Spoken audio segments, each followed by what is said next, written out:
Hi YouTube, my name is Ebony and I am coming to you with the first video vlog on my channel. So I basically wanted to come on here today to kind of give you some information and a little feedback on me and my backstory. So basically I wanted to start a YouTube channel that focuses mostly on positivity and uplifting and information, and giving a little insight on the day-to-day life of someone going through basically what I'm dealing with, which is end-stage renal disease. Yes. So for those of you who don't know, my name is Ebony. I am 27 years old and I'm from Baton Rouge, Louisiana. So I have been diagnosed with ESRD, end-stage renal disease, for about almost 4 years now, and I have been undergoing treatment for the disorder that I have, which is called FSGS. For those of you who don't know, that's focal, it's a mouthful. Now I've written it down here. Focal segmental glomerulosclerosis. Okay, it's a mouthful. Yeah, so FSGS, and it's a kidney disease. It's a rare kidney disease, and it basically just affects the glomeruli, which is the filtering systems in our kidneys. Yeah, and this is a hereditary kidney disorder that I have inherited from, family members. So, like I said, I've basically been cursed with the disorder, and it's just passed down from generation, and it was inevitable that I inherited it. So basically I live with this disorder on a day-to-day basis, and I wanted to just give some people who maybe were like me at some point, maybe they didn't really have many resources to turn to. I know I didn't have many, but at the same time I felt like I didn't have a lot of resources to turn to, but then I also felt selfish that I felt like that, because in all honesty I really did. Like, I had a lot more resources than a normal person probably did starting dialysis, and who aren't at all familiar with it. So when starting, I had a lot of knowledge about it because my mom's on dialysis, and she has been there on dialysis for about 12 years.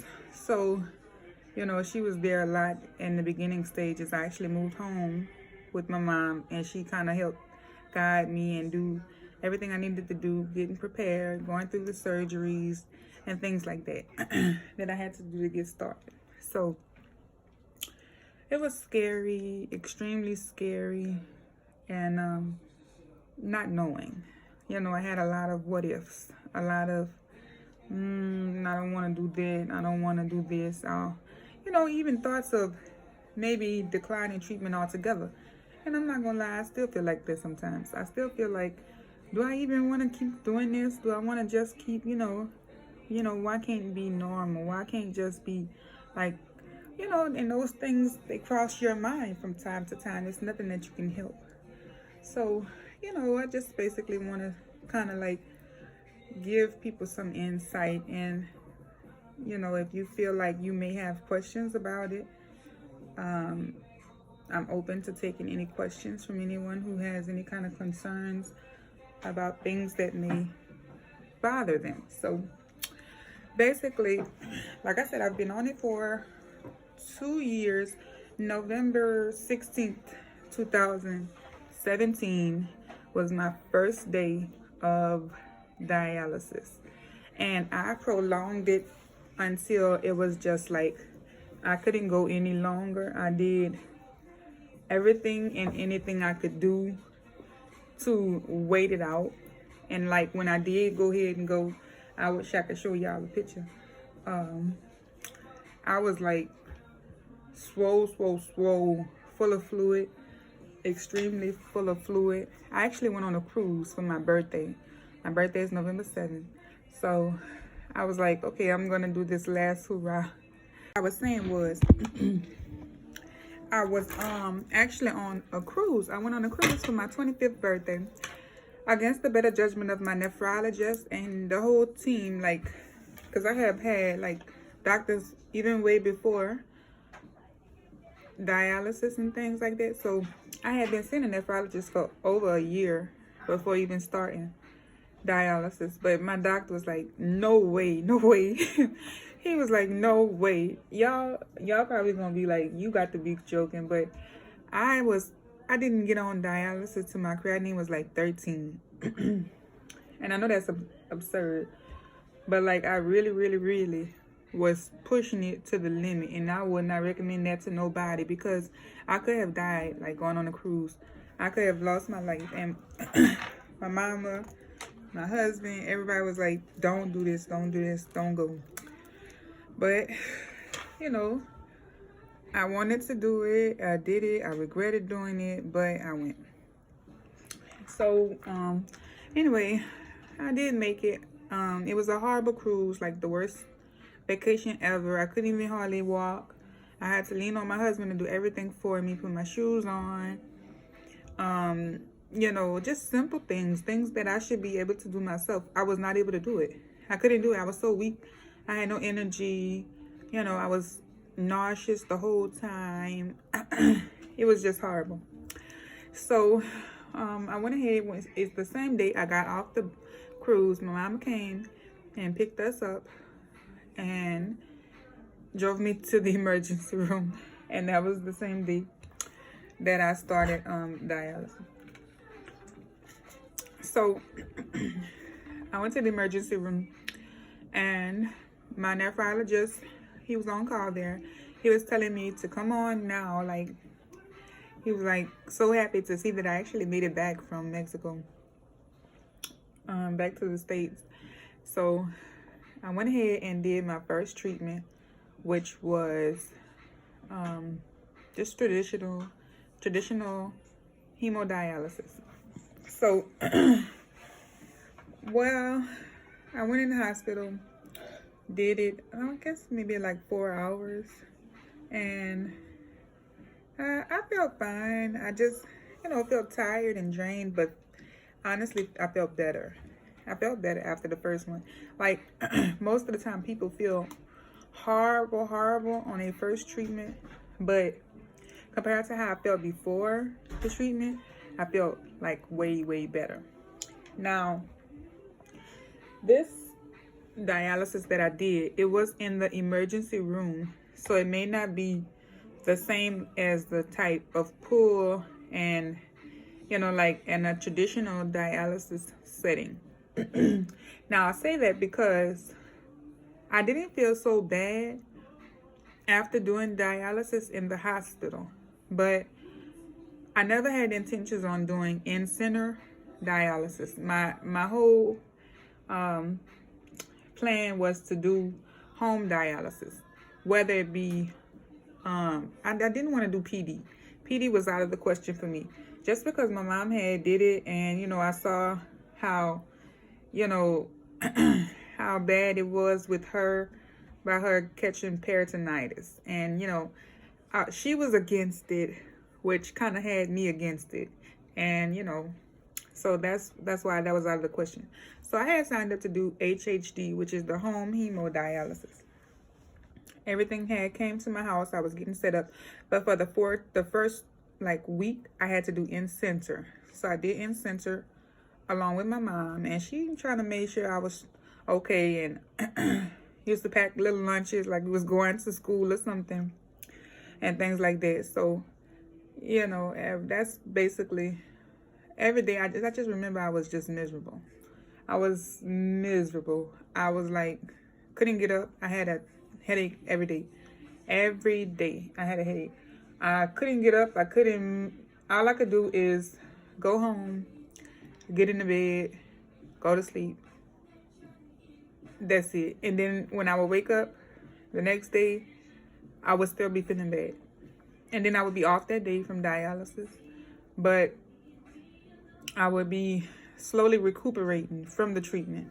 Then, okay, that night I would be feeling a little bit better. But then the next morning after that, it's time to go back again.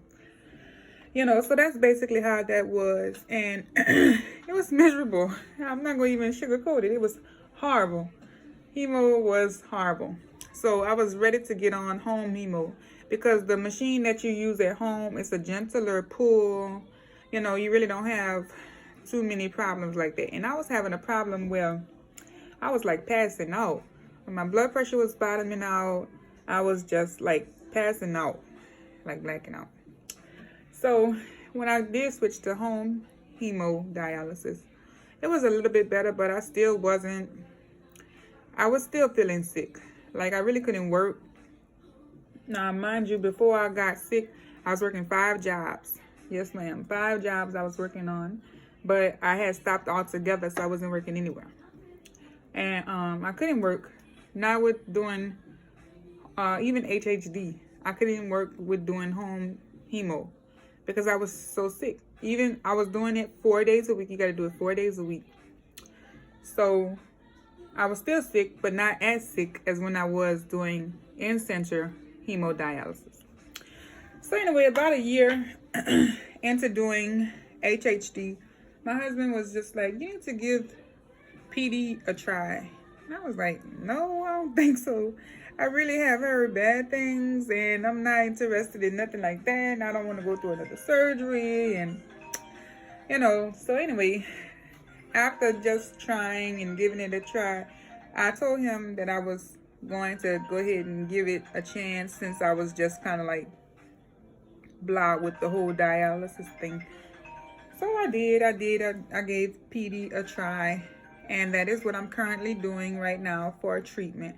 I'm doing peritoneal dialysis, and that's the one with the catheter. You have a catheter somewhere around your abdominal cavity, and then you just basically doing the wells. So I'm gonna talk about that in a later video.